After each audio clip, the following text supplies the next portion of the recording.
Hell, the most feared battlefield in the universe. Have you ever wondered why the Son of God went down there before coming back to life? He wasn't a prisoner. He was a conqueror. Picture the heavy silence, rusted chains dragging across a damp floor, the air so still, even the wind refuses to enter, the place where all light dies, where fear breathes. Why would someone holy choose to enter hell? It wasn't for punishment, it was for you. Today we're going there. We're going to face the biblical mystery so many avoid, because the answer behind the resurrection is more shocking than it seems. He wasn't defeated, he went there to win. Have you ever felt abandoned in the silence, as if God had vanished completely?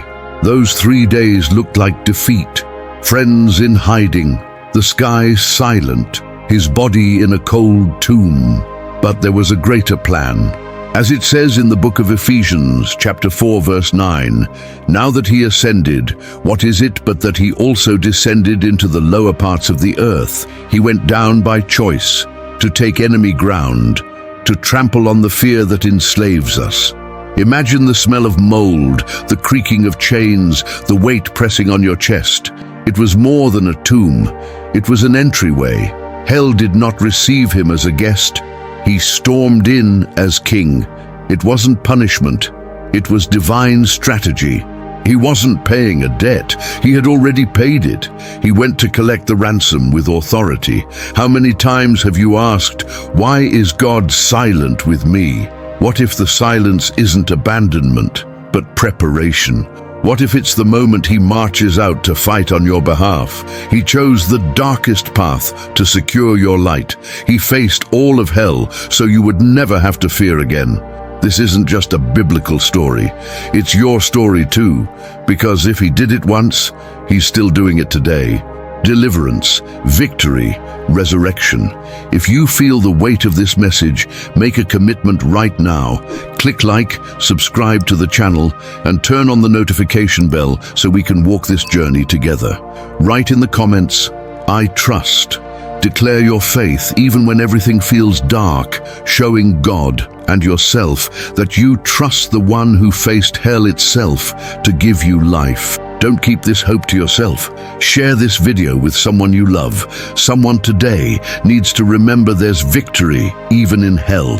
Close your eyes. Picture the darkest place. He went in there for you. Imagine the world that woke up after Golgotha. The dusty streets lay empty. The pale sky held no promise of sunlight. Everything seemed finished. You can feel the cold wind brushing against the stones of the city. There were no laurel crowns or waving branches anymore. Just hurried footsteps trying to forget what they had seen. The disciples huddled in silence, whispering short, fearful prayers. Jesus lay in a tomb carved out of rock. The stone was sealed with Roman authority, a cruel reminder that no one could touch the body. For many, that was the end of the story. The silence was heavier than death. It wasn't just the absence of sound, but the cruel accusation that everything had failed. People avoided each other's eyes, too afraid to ask, "What now?" Have you ever felt that kind of silence? The one that chokes out any hope? Where even faith falls silent and your heart is afraid to beat too loudly? The sky felt heavy, weighed down with unmoving clouds.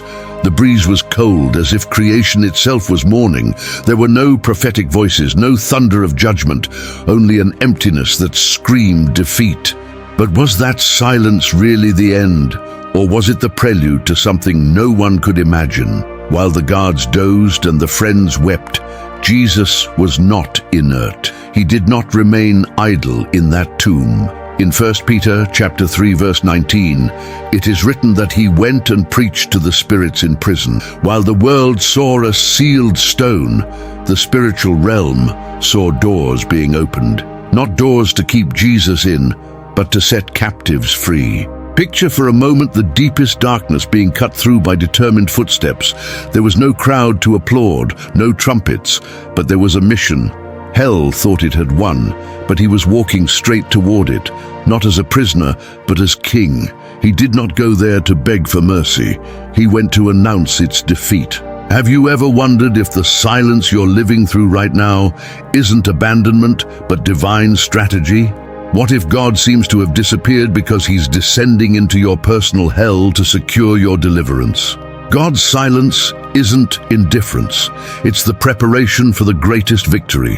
While the world despaired, Jesus was accomplishing the impossible. He went to the lowest regions so that no one could ever say they were beyond his reach. He went to the place without light to make sure none of us would ever have to fear the darkness again. Resurrection doesn't begin with applause. It begins with a solitary, painful but necessary descent. The silence was the perfect disguise for the boldest invasion in biblical history. And while the stones stayed in place, hell wasn't just darkness. It was an arena. And Jesus did not go there as a victim. He moved through corridors of living rock, glowing from within, pulsing like veins filled with dark fire. Hell wasn't silent. It was a muffled roar, echoing with broken promises and ancient pacts crying out for vengeance. The toxic smoke made the air tremble. Nothing there was still. The walls seemed to breathe, exhaling suffocating heat mixed with age-old hatred. The presences weren't mere shadows. They had form, teeth, eyes burning like living embers. Jesus walked right through it all without looking away. The creatures surrounded him, gnashing spiritual teeth, spitting insults that felt like they pierced the mind. But he did not flinch. Have you ever faced a fear that seemed to have a life of its own? Ever found yourself in a place where even the air accused you, reminding you of your failures?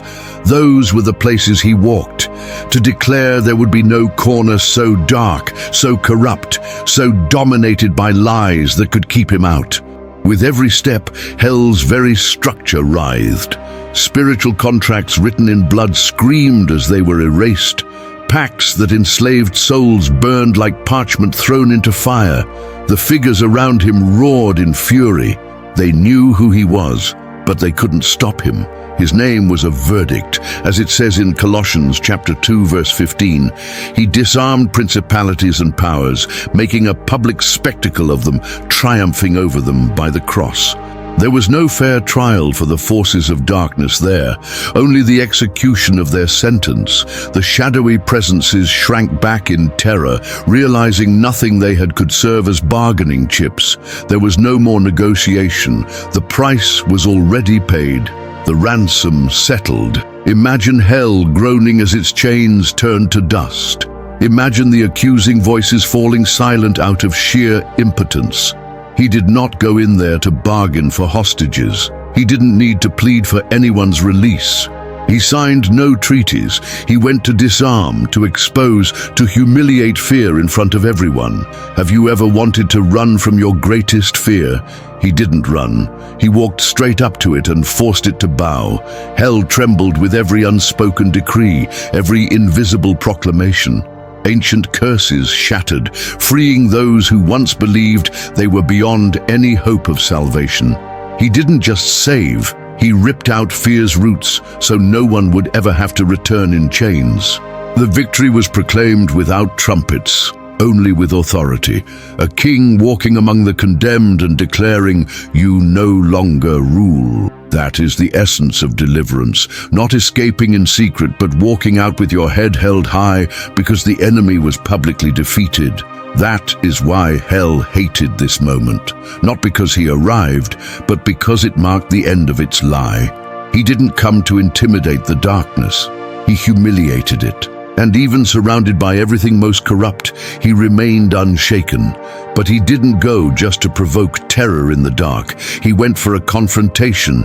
Hell seemed to hold its breath. Low flames flickered without true heat, painting the walls with twisted shapes.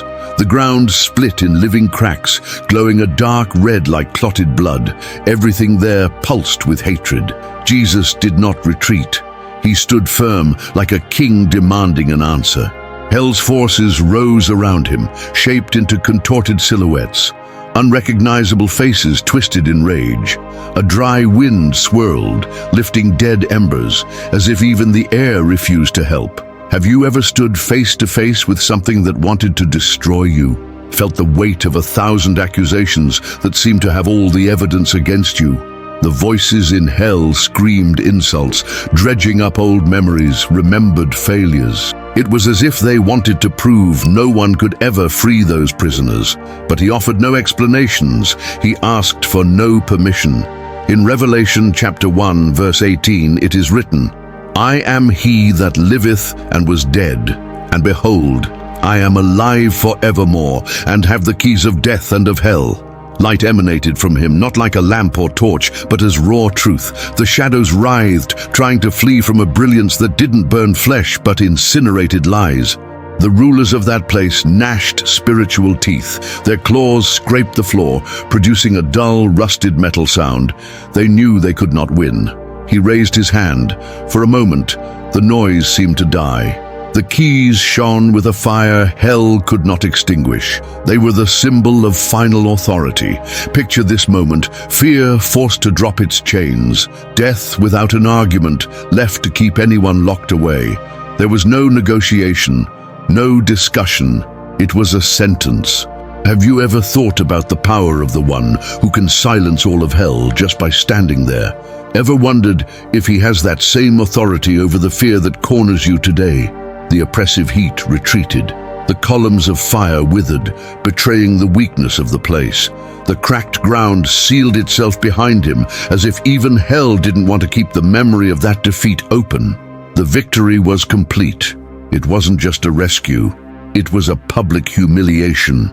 The creatures that fed on fear now cowered, powerless, doomed to remember forever who truly reigned. Jesus didn't just leave that place. He left holding the keys, not as a trophy, but as a promise, a seal for anyone who would believe. You don't have to live in chains anymore. Maybe today you feel like you're standing before your own hell, feeling weak, out of arguments, listening to voices telling you you're already condemned. But he has already declared the end of that lie. That is the essence of the resurrection. Not just to live again, but to live without fear, without debt, without invisible chains. His authority over hell wasn't silent.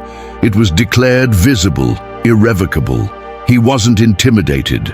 He was the one who made the darkness tremble. And even as spiritual fury shook around him, he remained unshaken. But he didn't go merely to terrify the darkness. He went for a confrontation. And by taking the keys, he set the captives free. Hell seemed to hold its breath. The deep chambers vibrated with a muffled sound, like ancient spiritual chains cracking under a weight they could no longer bear. Luminous dust began to rise from the floor, swirling like a warm wind that arrived without warning. There was no violence in that movement, only the firmness of something destined to happen. The walls, once unmoving, seemed to exhale sighs, releasing oppressive heat transformed into a gentle breeze. Light sprouted from the cracks, not like fire, but like a silent dawn, revealing who had been hidden. There, shadows drew back to uncover human faces marked by fear and time. Empty eyes that had learned never to call for help slowly widened. Trying to understand that brightness, Jesus did not shout orders. He wielded no weapons. He simply walked, and his presence was a proclamation. Enough. Have you ever felt like you lived so long in the dark that even light feels invasive? Ever been afraid of hope because it hurts to want and not have? He looked at each prisoner as if he had always known them. There was no rush, no condemnation, only invitation. In 1 Peter chapter 3, verse 19, we understand that he went and preached to the spirits in prison, not to offer deals or trade favors, but to announce an undeniable truth. The captivity was over. The invisible chains didn't shatter explosively. They simply ceased to exist. Spiritual iron crumbled like dry clay touched by the wind. The captives rose slowly, as if relearning how. Some trembled, suspicious, testing their steps, but all moved toward the light. Imagine the sound of breaths being taken again, voices whispering their own names like they were hearing them for the first time in centuries. Hell did not celebrate. It writhed. The shadowy presences shrank into corners, powerless to stop that exodus. He didn't ask for permission to set them free. He signed no treaties. He didn't count the cost. He liberated without asking leave. Have you ever thought there was a point of no return? A place so far gone, even Jesus wouldn't dare come for you. He went there, all the way to where no one else would go. Not with chains or threats, but with an authority that needed no explanation. The light spread like a river over cracked ground, filling every hidden space. Souls once bent low began to straighten, remembering what dignity felt like. Jesus walked among them, not as a jailer, but as a shepherd. He touched shoulders lightly, met eyes, and returned identity. This was the most unexpected victory, not just rescuing bodies, but restoring souls. Not just opening doors, but pulling fear out by the root. Maybe you feel that invisible weight today, as if something holds you in a dark corner of your heart. Know that he already walked through that very place. He faced that personal hell to tell you, you are not beyond my reach. There was no frantic escape there. There was decision. No chains shattering with screams, but falling away in surrender, because even hell recognized it had no more claim on them. And as those prisoners gathered around him, something changed. It wasn't just liberation. It was the beginning of the journey home. But it wasn't only about freeing them. It was about preparing them to return. The light kept pushing forward, driving back the shadows as if they had never been allowed to stay. Every step Jesus took transformed the once dry, cracked ground into solid soil, lit by a gentle glow that didn't hurt the eyes. Behind him, those who had been captives followed in reverent silence. It wasn't the silence of fear, it was of awe. The air, which had once choked with oppressive heat, now carried a fresh breeze, as if that place had been remade by his very presence. Have you ever wondered how someone returns from a place that was supposed to be the end? How do you live after seeing the worst, feeling the full weight of fear and despair? He didn't come out looking wounded. There were no ashes on his clothes, no fear in his eyes. He didn't carry marks of defeat. He was the living image of victory. The voices that had once cried out for slavery were silent. The spiritual walls that told stories of captivity now seemed mute, as if recognizing who was in charge. In John chapter 11, verse 25, he himself said, "I am the resurrection and the life. Whoever believes in me, though he were dead, yet shall he live." Those who followed him didn't rush. They walked. They were led with patience. It was as if every step into the light affirmed, "You belong to life now." Picture the renewed air filling the lungs of those who had forgotten what it felt like to breathe without burden. Imagine eyes used to darkness squinting against the light, then opening with curiosity, with hope. Jesus didn't need to explain much. His presence was the answer. It was the promise that no hell could hold them forever. Do you live like someone who's come out of the tomb?